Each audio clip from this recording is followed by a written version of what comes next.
বলছি Dubai Saudi কাতার থেকে শেখ আইছে। আল হাবিবি আল হাবিবি নমস্কার করছে তোমাকে।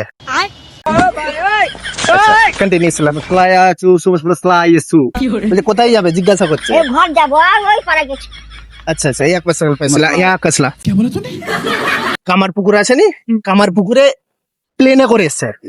বিমান নামিছে কামার পুকুরে। এই এলাকার পরিবেশ ঘুরে দেখছে গ্রামগঞ্জ।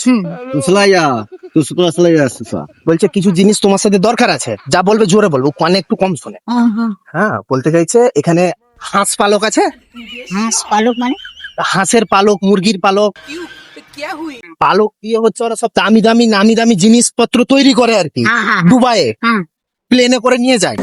স্লায়া উসবসরা উত্তম স্লায়া বলছে 10 কেজি লাগবে, তুমি কি জোগাড় করে দিতে পারবে? আর লোকের ঘরে দেখতে হবে, আমাদের ঘরে কি আছে? হ্যাঁ এবার ব্যাপার হচ্ছে 10 টাকা পিস দিবে। এখন তো এগুলো আর পাওয়া যায়নি গ্রামগঞ্জে, সবাই তো চাষ করে না আগের মতো। না ওই যে টাইম দিতে হবে, জোগাড় করে দেবো। স্লায়া সুসু ও বুঝতে পারেনি আর কি, মানে ও তো বাংলা ভাষা বোঝে না। বলে দাও মাস্তানা পালা। মাছটা না পালা। মাস্তানা প্লা ইয়া সুসু মাস স্লায়া উস মাস্তানা প্লা কত টাকা করে দিবে? স্লায়া অ্যামাউন্ট অ্যামাউন্ট 10 এক পিস 10 মানে রুপিস 10 টাকা পিস দিবে এক একটা। হ্যাঁ হয়ে যাবে, হ্যাঁ হয়ে যাবে। স্লায়া হয়ে যাবে, টাইম দিতে হবে, হয়ে যাবে। টাইম দিতে হবে বাবা।